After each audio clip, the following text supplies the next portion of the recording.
Pria gimbal ngamuk, jotos karyawati spa yang minta bayar tarif pijat.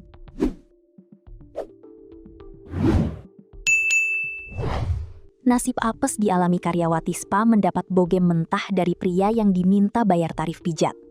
Justru pria tersebut mengamuk di kasir, sampai menyampaikan ancaman mengerikan yang membuat para pegawai spa ketakutan. Saking takutnya, korban lantas melaporkan kejadian tersebut ke polisi, sehingga pelaku diamankan aparat berwajib. Pelaku berinisial AWH, 43, merupakan warga Sumba Barat Daya. Peristiwa itu terjadi di tempat spa yang berada di Jalan Letda Kajeng dan Pasar Timur Bali. Ancaman mengerikan sempat dilontarkan AWH, yaitu akan membakar tempat usaha tersebut. Ancaman itu membuat situasi semakin mencekam. Di hadapan korban yang kesakitan, AWH meneriakkan ancaman yang membuat para karyawan ketakutan akan keselamatan tempat kerja mereka. Dalam hasil interogasi, pelaku mengakui tidak hanya memukul, tetapi juga sempat mengeluarkan kata-kata ancaman berbunyi, "Saya bakar tempat ini." Beber Kasih Humas Polresta Denpasar, Ibtu I Gede Adi Saputrajaya, pada Senin 20 April 2026, dikutip dari tribunbali.com. Hal inilah yang membuat korban merasa sangat terancam dan segera melaporkan kejadian tersebut ke Polsek Denpasar Timur dini hari setelah kejadian.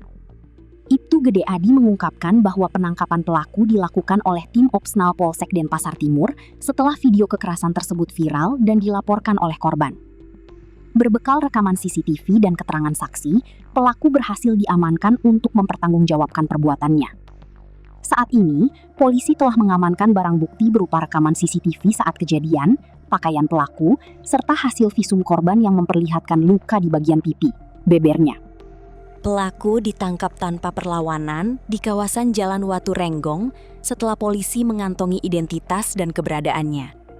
Insiden ini bermula pada Jumat malam, 17 April 2026, ketika pelaku mendatangi LK Spa and Beauty untuk mendapatkan layanan pijat.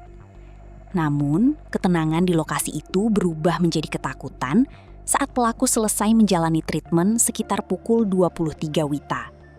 Diduga karena pengaruh alkohol, pelaku mulai mengamuk di meja kasir karena tidak terima dengan tarif yang harus dibayarnya. Pelaku merasa harga yang dikenakan tidak sesuai dengan harga yang ia ketahui saat menelpon sebelumnya, ujarnya. Kini, AWH harus mendekam di sel tahanan Polsek Denpasar Timur. Pihak kepolisian memastikan proses hukum berjalan tegas terhadap aksi premanisme dan kekerasan, terutama yang menyasar pekerja perempuan.